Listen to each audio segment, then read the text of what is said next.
Pinaimbestigahan naman ni Pangulong Ferdinand R. Marcos Jr. ang ulat na umano'y paggamit ng buhangin sa mga baybayin ng bansa para ipantambak sa reclamation sa West Philippine Sea. Si Kenneth Pasyente sa detalye.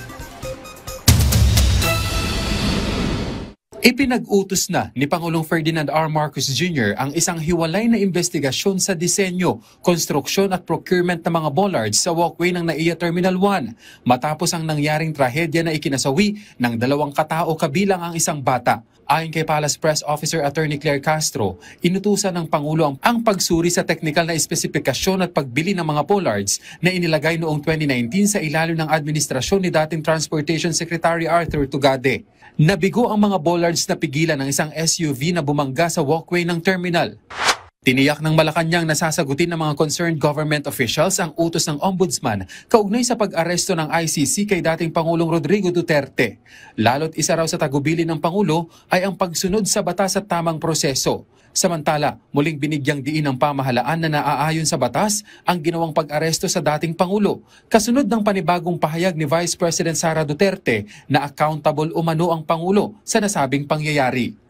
Pinaiimbestigahan na rin ng punong ehekutibo ang umano'y paggamit ng buhangin mula sa mga coastal area para ipantambak sa reclamation na ginagawa sa West Philippine Sea. Ayon sa Malacanang, napag-alaman na raw ng Pangulo ang patungkol dito at agad na ipinag-utos ang agarang investigasyon. Sa ngayon, kasalukuyan na raw ang investigasyon ukol dito at hinihintay na lamang ang resulta. Pinangunahan naman ng Pangulo ang pagkilala sa Gawad sa Manlilikha ng Bayan 2023 sa siyam na natatanging tradisyonal na alagad ng sining.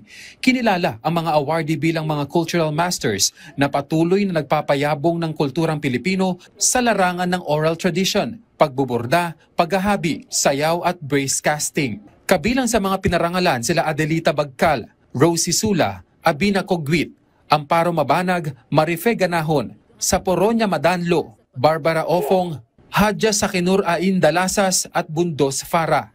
Inatasan naman ng Pangulo ang National Commission for Culture and the Arts na paigtingin pa ang mga programa sa pagtataguyod ng katutubong sining at tradisyon. Kenneth Pasyente para sa Pambansang TV sa Bagong Pilipinas.